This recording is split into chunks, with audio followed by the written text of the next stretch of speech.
Hi everyone. Today I would be talking about self-belief and what is it that we can do to build an unshakable self-belief.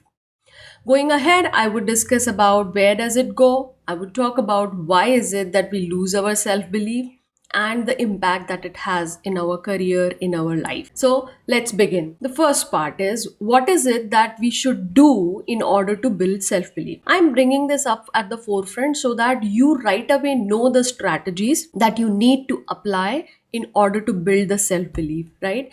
And when you understand that, okay, these are the things that I need to do to build self belief, then you connect with the remaining three chunks and pieces wherein we understand why, in the first place, we lose the self belief and what is the impact that it creates. I have created a 7-step power packed system to build unshakable self belief. And that has been working like a charm for many people, for my clients who are working on that. I have shared a PDF link to that file so that you can have it in writing also. So you can click on that link below in the description section and download it.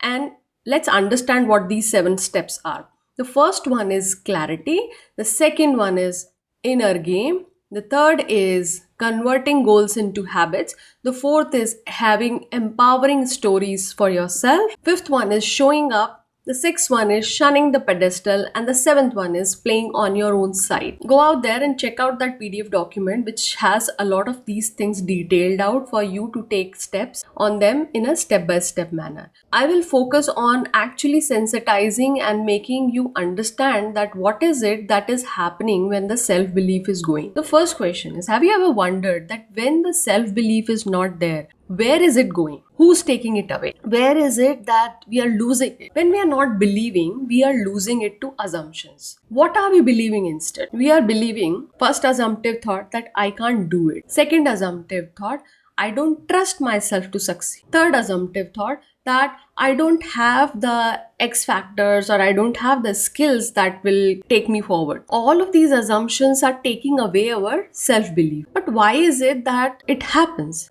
It happens because our mind is actually tricking us into thinking and focusing too much on the negative outcomes, and that is getting us fixated into believing that because I was not successful at that time, I can't be successful now. In the past, I failed.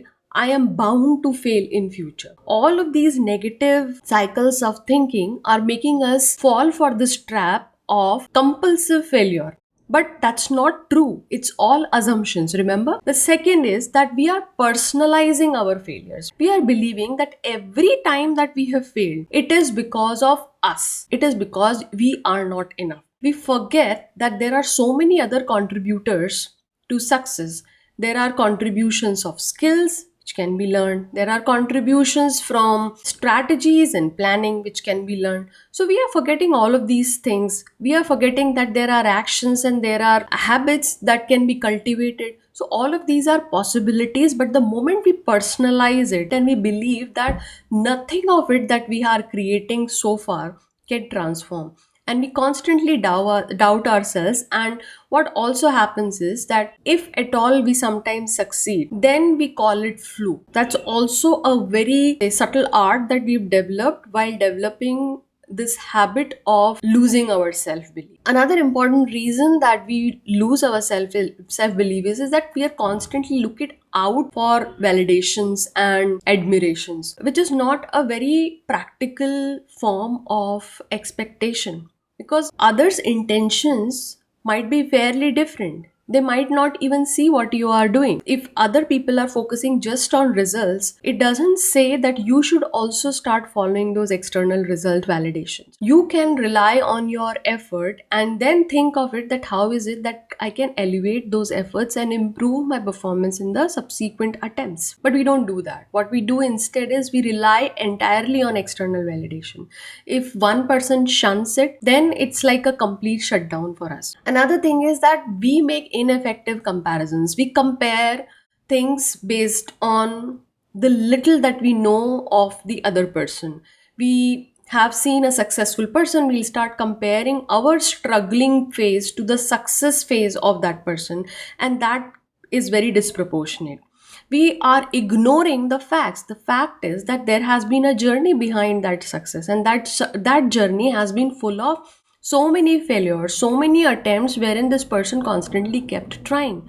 But we are safely ignoring those parts, and we are allowing ourselves to fall for ineffective comparisons. Forgetting that skills can be learned, we are forgetting that success can be created, we are forgetting that plans and strategies can be elevated to perform at a point wherein the results automatically are going to get better. We are forgetting that there are so many things that we can learn from our own mistakes, from others' mistakes, and we are also forgetting that other people were at this point at some point in their life and they worked their way up. By not believing in ourselves, we are just working on the flip side of it. We are blocking our progress. And when we do all of these things on a regular basis, we block our forward movement. We are constantly giving a wrong messaging to the outside world also. That, see, I don't trust myself, you better not trust me. And then we are falling into that stickiness loop. We are reinforcing this stagnation by saying that I don't believe myself, then I am not going to make the progress. When I'm not going to make the progress, I'm not going to create better results. If I'm not going to create better results, the constant voice that is running in my head is going to be, you are a failure, you are a failure, you are a failure. And because I'm repeating that on loop and not seeing any forward movement, not seeing any results, what happens is we are actually getting stuck in that loop of disbelief, loop of calling ourselves a failure. And the other habit, which is very counterproductive, whenever you are able to create any forward movement or any results, as fluke, just to prove to yourself that you are not good enough. So stop proving those things, stop falling for these kind of habits. And in short, what you need to do is you have to start focusing on your own journey and development. If you have to compare your own transformation from before and after. If you have to see failures, failures as learning opportunities as to what in those failures lies for you that you can learn and evolve to a successful future. Focus on outcomes, but focus on them to learn, not to get fixated. Understand that, okay, you could create this by far, and this is what still remains. And for that to happen, these are the things that I need to learn. Don't rely on external validation. Instead, do this. You build those powerful habits wherein you have clarity in your mind. You play the inner game right, wherein you are not getting run by the thoughts, but you are running the thoughts. You are a thinker. Convert your goals into habits. Create empowering stories and constantly remind yourself of the transformations and successes that you've created, the journey that you've traveled, how far you have come. Start showing up for what you put your mind to, for what you commit to. Stop being absent from the commitments. Stop pulling over brakes on things that you started. Take them to conclusion, take them to completion. Stop seeing it as a sense of entitlement, rather see it as a journey wherein you enjoy the process of that transformation and growth. And play on your own side. Stop calling yourself a bluff, stop calling yourself a fluke when you achieve success. Rather, make them your stepping stones to future success that you are going to create. Build your self belief by not falling prey to your mind's negative thinking cycle. Do not ineffectively compare yourself. Do not do things that are actually draining you of your self-belief. I hope this video helps you in building some level of self-belief. Download the PDF document that I have shared with you and start working on those 7 habits starting today. Do let me know your thoughts in the comments below, and I will see you all tomorrow. If you have not subscribed to the channel, do subscribe. Join the VIP group where I would be starting the live sessions very soon.